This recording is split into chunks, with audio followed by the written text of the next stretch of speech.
So, Laura, Yes. when did you first find out that you were diagnosed with breast cancer? It was March of 2000.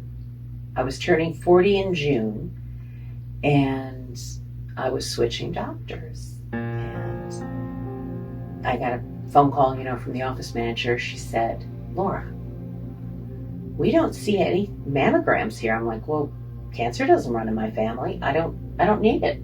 I don't need a mammogram. Oh yes, doctor will want you to do that. I was like, okay. Well, I said, okay, I'm getting a complete physical. I'll get a mammogram. Sure. Well, the gal comes in after and she said, Miss Laura, before you leave, the doctor, and she said it just like this, the doctor wants to talk to you. I said, you're saying that with a question mark? Yeah. I said, do they usually want to talk to you? No. This is just a few minutes after the scan. Right, everything And after so now the mammography. Yep. Wondering what's he going to talk about. I walk in and he's standing at the door. He couldn't be sitting, he's standing. And I'm thinking, oh my goodness, he probably really has bad news. He said, I would never forgive myself if A, I didn't introduce myself, and B, I think you might have breast cancer. Seriously. Just, he knew right Yes. away. Oh dear. So, Oh boy. I'm speechless, and you know a lot about me. Am I ever speechless? Never. Speechless. So I thought, yeah, this is. He said, I saw something. It wasn't right, and I'm going to call one of the doctors right now. That's a breast surgeon, and she squeezed me in that Tuesday. So here I have to go through the whole weekend. But again, this brings back why you and I are talking. Is music therapy for you? Is music therapy for a lot of us out there? Stressful lives. Well, I think if I didn't have the music over the weekend, I probably would have been crazy. So it was still bad, but during sound check and the event, I still had to wait till Tuesday, and they were doing a biopsy and blah blah blah.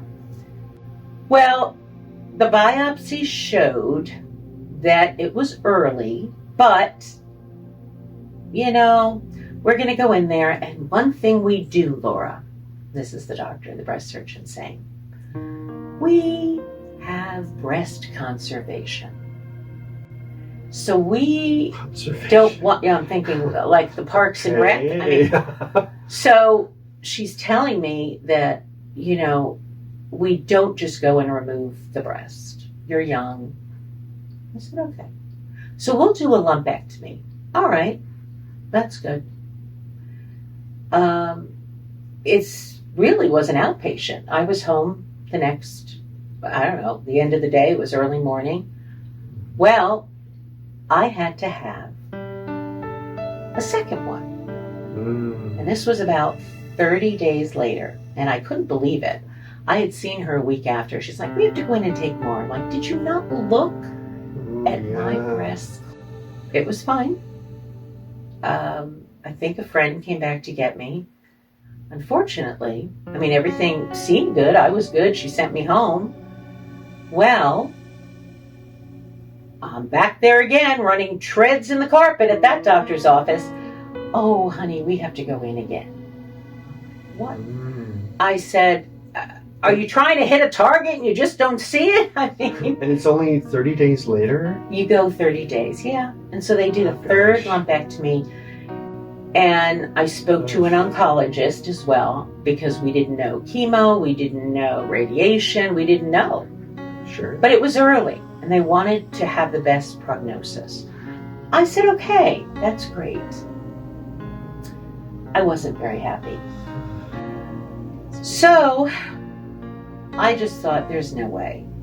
And I remember driving home, and I thought, I'm just, I can't do this anymore. Because my life was a roller coaster. I knew probably we'd get a divorce. Heather was going through a lot of anxiety issues. And I thought, I'm going to pull the car in the garage and think about it. And I never shut the car off, but I shut the garage. Oh, boy. So Wow. what woke me up was thinking of my daughter. And I think I've shown you a picture of my daughter. And this is so special to me because this is my daughter at 24.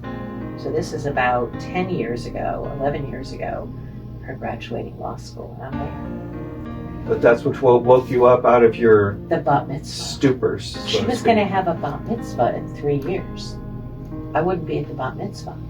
And you thought of the bat mitzvah. Oh, yes. I didn't know she you're wanted kind to of be in a this lawyer. state of wondering, Yes. maybe I don't want to live. Well, I said, you know what? Ugh.